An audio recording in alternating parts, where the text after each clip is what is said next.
Avec cette nouvelle astuce sur les styles CSS, nous allons apprendre à influer sur la façon de jouer une animation. Sur l'exemple illustré à l'écran, 3 rectangles sont disposés les uns en dessous des autres. Au survol de la souris, chacun s'étire pour occuper toute la largeur disponible. Mais ils ne rejoignent pas cet aspect final de la même façon. Le premier progresse de façon linéaire. Le deuxième accélère puis ralentit. Le troisième, comme vous pouvez le voir, progresse de façon linéaire aussi, mais transforme de nombreux attributs à la fois, et cette astuce CSS va nous apprendre à influer sur ces propriétés ensemble. Pour la mise en place de cette astuce, nous proposons de récupérer une structure HTML existante. Et bien sûr, ces sources sont proposées au téléchargement depuis le site bombash.fr. Vous trouvez le fichier de la page HTML, index.htm, qui est accompagné de ces ressources dans les sous-dossiers. Je vous propose tout de suite de double-cliquer sur le fichier index.htm pour l'ouvrir dans le navigateur par défaut. Quant à moi, c'est déjà fait, donc nous pouvons nous y rendre. Les 3 rectangles sont bien en place, mais à ce stade, rien ne se produit au survol de la souris sur n'importe quel d'entre eux. Ensuite, à la racine du dossier de décompression, de nouveau, je vous invite cette fois à cliquer droit sur le fichier index.htm, puis dans le menu contextuel, de choisir de l'ouvrir avec un éditeur comme le Notepad++. Vous affichez ainsi la structure HTML de la page web. 2 références à des feuilles de style sont déclarées en en-tête de code. La première gère la structure globale de la page HTML. La seconde est celle qui nous intéresse. Nous allons l'implémenter pour créer ces effets et les paramétrer. Plus bas dans le code, et plus précisément dans le calque d'identifiant contenu, vous trouvez les 3 rectangles. Là encore, ils sont matérialisés par des calques balises div. Il est intéressant de constater l'astuce employée pour attribuer plusieurs styles à un même élément HTML. Dans l'attribut classe, ils sont énumérés avec un espace de séparation. L'un d'eux est commun, il se nomme les calques. C'est ce style CSS qui gère l'aspect global des rectangles. Le style CSS associé diffère en revanche pour chacun des calques. C'est lui qui doit régler spécifiquement la transformation à aboutir et de quelle façon. Bien sûr, ces 3 styles, calque 1, calque 2 et calque 3, n'existent pas encore. À la racine du dossier de décompression, de nouveau cette fois, je vous invite à double-cliquer sur le sous-dossier CSS pour l'ouvrir, et là, nous allons cliquer droit sur le fichier les styles CSS, et dans le menu contextuel comme précédemment, nous choisissons de l'ouvrir avec un éditeur comme le Notepad++. Et comme vous pouvez le voir, le style les calques est présent pour l'instant. L'aspect des formes au démarrage est donc déjà défini par ce style les calques. Avant de définir l'aspect final, nous devons commencer par régler les paramètres de transition. Ce sont eux qui permettent d'animer les éléments entre l'apparence de départ et celle de fin. C'est pourquoi, tout de suite donc, et à la suite du code, je vous invite à créer tout d'abord le style calque 1, que nous allons tout de suite prendre soin de borner avec les accolades ouvrantes et les accolades fermantes. Et là, nous allons exploiter notre attribut transition que nous connaissons désormais et que nous allons régler avec quelques propriétés. Width pour commencer, avec un 4S, on va expliquer tout ça, un espace, et puis linéaire à 0S, et un point virgule pour ponctuer la syntaxe. Ce style concerne donc le premier rectangle. Nous agissons uniquement sur la propriété de la largeur, width. Nous définissons un agrandissement linéaire, soit à vitesse constante du début à la fin. La transformation doit se jouer sur 4 secondes, comme défini. La valeur finale à atteindre doit être stipulée dans le hover de ce style. Et comme vous le constatez donc, l'attribut et sa transition sont énumérés, séparés d'un espace. Ensuite, et pour poursuivre, eh bien, tout simplement, je vais me permettre un petit copier-coller pour aller plus vite. Nous allons créer le style calque 2, donc nous prenons soin bien sûr de modifier son nom.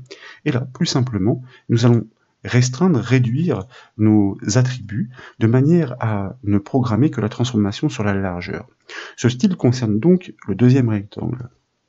Là encore, et nous répétons, nous agissons uniquement sur la propriété de la largeur. Comme aucun paramètre d'effet de transformation n'est défini, ce sont les valeurs par défaut qui sont utilisées. Dans ce contexte, nous le verrons, la vitesse augmente, puis ralentit pour finir l'animation, consistant à atteindre la valeur du width à fixer dans le hover de ce style une fois encore.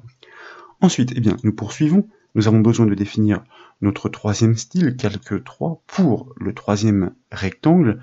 Nous conservons notre transition avec eh bien, la largeur et puis la progression linéaire, d'ailleurs attribut que je vais me permettre de ponctionner par copier, que nous collerons ensuite. Nous allons agir aussi sur la couleur de fond, puisque nous l'avons constaté en préambule de cette formation, il s'agit dans ce troisième rectangle d'influer sur de nombreux attributs de cet élément HTML. Background, donc -color, 2S, et puis nous poursuivons avec des modifications que nous allons entreprendre sur la police, ou plutôt sur la taille de la police, donc avec une progression linéaire, là encore, sur 4 secondes. Et nous allons ensuite eh bien, influer sur le décalage interne avec un padding, là encore, avec un effet linéaire sur 4 secondes.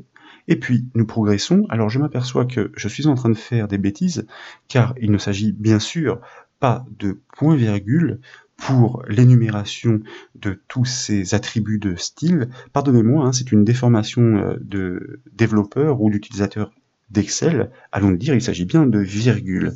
Donc, comme je le disais, on va dire un décalage interne, de manière à pouvoir eh bien, conserver le texte à l'intérieur du rectangle qui se déforme, et puis nous allons aussi influer sur la couleur du texte, donc toujours avec une progression linéaire sur 4 secondes, de manière à ce que bien toutes ces proportions soient communes. Donc, ce troisième style, nous l'avons dit, concerne le dernier rectangle. Il est temps maintenant de définir l'aspect final à atteindre en respectant ces paramètres de transition que nous venons de régler, oui. Nous allons ici créer un style assez particulier et nous allons prendre soin de l'expliquer.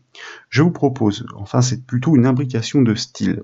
Tout d'abord, de débuter par l'aspect final pour l'ensemble des 3 rectangles, des 3 calques, donc avec l'attribut over, puisque c'est le survol de la souris qui doit eh bien, enclencher ces animations, qui sont définies au niveau de la durée et au niveau des aspects, on va dire de différents aspects à atteindre au final, par les 3 premiers calques qui sont effectivement attachés à ces rectangles respectifs.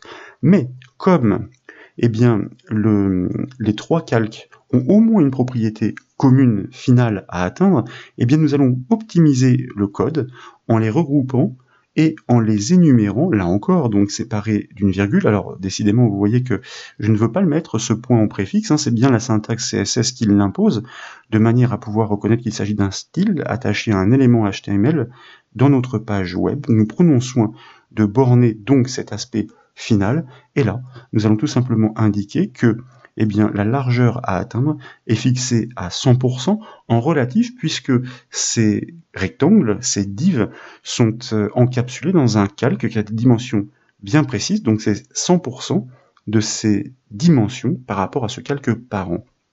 Et puis, bien sûr, autant le calque 1 et le calque 2, les 2 premiers rectangles, doivent seulement s'agrandir jusqu'à obtenir une largeur de 100%, avec des effets de transition différents, autant le calque 3 doit aussi obtenir cette dimension finale, mais ce n'est pas la seule propriété que nous souhaitons régler. Donc, indépendamment cette fois, parce que nous pouvons doubler un style en CSS, ce n'est pas un souci, eh bien nous allons le répéter pour pouvoir, indépendamment des autres, donc régler les autres attributs qu'il s'agit d'atteindre à la fin de l'animation, en commençant par exemple par la couleur de fond, donc attribut background color, que nous allons régler sur un bleu. Ce sont des petits essais que nous avons faits avec des palettes de couleurs et un logiciel par exemple comme Photoshop, donc le 2B 579A, point virgule bien sûr pour ponctuer notre syntaxe. Nous allons influer,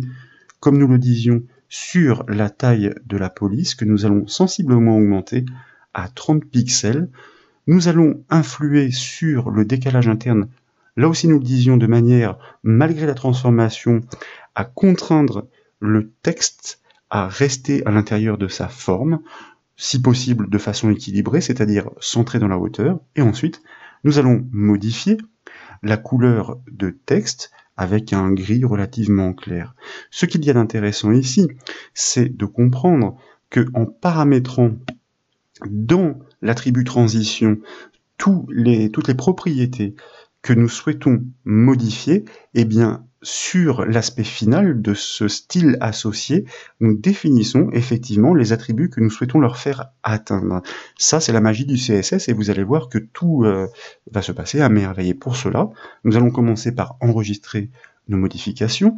Je vous propose de revenir sur la page web, de rafraîchir le cache du navigateur avec le raccourci clavier CTRL F5 et nous allons survoler tour à tour les rectangles pour constater effectivement que le premier progresse jusqu'à 100% de façon linéaire, que le deuxième accélère puis ralentit jusqu'à atteindre les 100%, et en ce qui concerne le dernier, vous constatez ces transformations globales qui concernent bien les couleurs, la taille de la police et bien sûr la largeur de notre rectangle.